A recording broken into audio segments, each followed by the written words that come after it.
안녕하십니까. 5월 18일 목요일이 되었습니다. 오늘 함께 읽으실 말씀은 역대하 23장으로부터 25장까지입니다. 오늘 묵상하실 구절은 25장 9절 말씀이 되겠습니다. 아마샤가 하나님의 사람에게 이르되 내가 100달란트를 이스라엘 군대에게 주었으니 어찌할까? 하나님의 사람이 말하되 여호와께서 능히 이보다 많은 것을 왕에게 주실 수 있나이다 하니라. 아멘. 아마샤 왕은 남왕국의 9번째 왕입니다.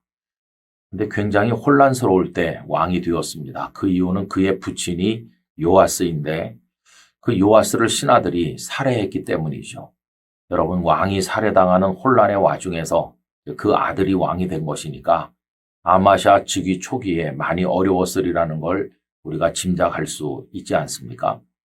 근데 얼마 후에 그는 그 혼란을 다 잠재우게 되었고 아버지를 살해한 사람들에게 죄를 묻게 됩니다. 그러나 그들의 자녀는 율법에 따라서 상하지 않도록 보존해 주었습니다. 이렇게 나라가 어느 정도 안전하게 이제 안정된 이후에 그에게 해결해야 될 숙제는 동쪽으로부터 늘 위협이 되고 괴롭힘이 되고 있는 에돔을 징벌하는 것이었습니다. 그래서 그는 온 나라 안에 군대를 징집하게 되었는데 30만 명을 모으게 되었습니다.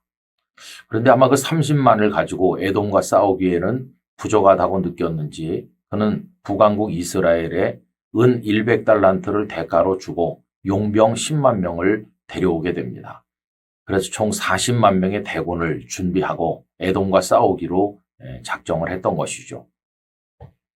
그런데 여러분, 이렇게 일이 진행된 이후에 하나님의 사람이 와서 아마샤를 충고하고 깨닫도록 만들어줍니다. 그것은 당신이 빌려온 10만 명, 그게 문제라는 것입니다.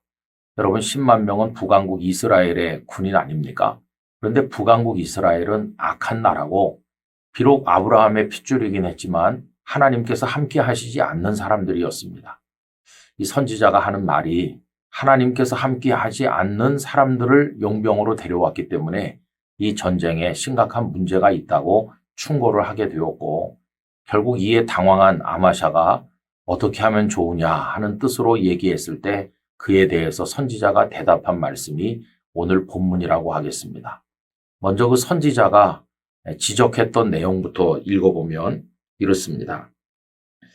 어떤 하나님의 사람이 아마샤에게 나와서 이르되 왕이여 이스라엘 군대를 왕과 함께 가게 하지 마옵소서. 그들을 데려가면 안 된다는 거예요. 그러자 이제 오늘 본문을 다시 읽으면 아마샤가 하나님의 사람에게 이르되 내가 100달란트를 이스라엘 군대에게 주었으니 어찌할까? 여러분, 100달란트는 상당한 규모의 액수죠. 그걸 벌써 지불했는데 어떻게 하면 좋으냐 하는 겁니다. 그때 하나님의 사람이 말하되 여호와께서 능히 이보다 많은 것을 왕에게 주실 수 있나이다 하니라. 여러분, 아마샤는 그 순간 참으로 다행스럽게 선지자를 통해 전달된 하나님의 뜻에 순종하게 됩니다. 그래서 비록 100달란트나 주고 데려온 용병 10만 명이지만 그들을 되돌려 보내게 됩니다. 물론 돌아가던 북왕국 이스라엘 군인들이 조용히 돌아가지 아니하고 유다의 여러 마을들을 괴롭히면서 피해를 입히고 돌아갔지만 어쨌든 아마샤는 그들을 돌려보내고 30만 명과 함께 에돔과의 전쟁에 나가게 돼요. 그래서 에돔을 물리치고 승리하는 이야기가 그 다음에 나와 있습니다. 오늘 우리가 주목할 것은 뭐냐 하면 인간적인 방법으로 해서 일어난 손실을 하나님께서 메워주신다는 거예요. 능히 그보다 더 많이 주신다는 거예요.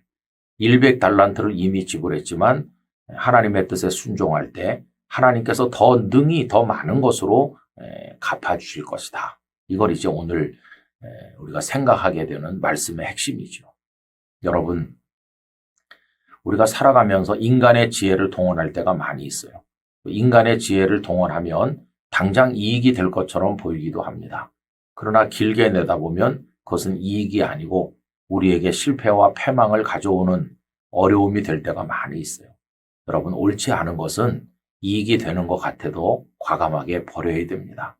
당장 손실인 것 같아도 하나님의 뜻에 순종해야 됩니다. 그러면 나중에 결국은 하나님께서 갚아주시고 하나님께서 은혜를 주실 것입니다. 이삭이 흉년을 만나서 모두가 다 애굽으로 이주해 가는 상황에서도 하나님께서 이 땅에 머물라 하셨을 때 그가 순종했죠. 그건 앞뒤가 납득이 안 되는 순종이었어요. 그러나 결과가 어떻습니까? 하나님께서 이삭에게 크고 창대하게 되는 복을 허락해 주신 것이죠. 목사가 목회를 하든지 성도가 신앙생활을 하든지 어떤 상황이든지 우리는 인간적인 방법으로 이익을 얻으려고 하지 말고 하나님이 말씀하시는 정도를 따라서 나가야 될 것입니다. 그렇게 할 때 하나님께서 우리에게 은혜와 복을 충만하게 채워주실 줄 믿습니다. 아버지 하나님, 아마샤 왕이 이미 100달란트를 북왕국에 지불하여 어떻게 하면 좋을지 당황할 때 하나님께서는 이보다 능히 많은 것으로 주실 것이라고 말씀하셨고 그에게 부어주셨음을 저희들이 압니다. 인간의 방법으로 얻고자 하는 이익이 결국 우리에게는 실패가 된다는 사실을 깨닫게 하시고 당장은 손해인 것처럼 보여도 하나님께서 원하시는 정도를 따라 갈 수 있게 하시며 하나님께서 채워주시는 놀라운 복을 경험하게 하여 주시옵소서. 예수님의 이름으로 기도드리옵나이다. 아멘.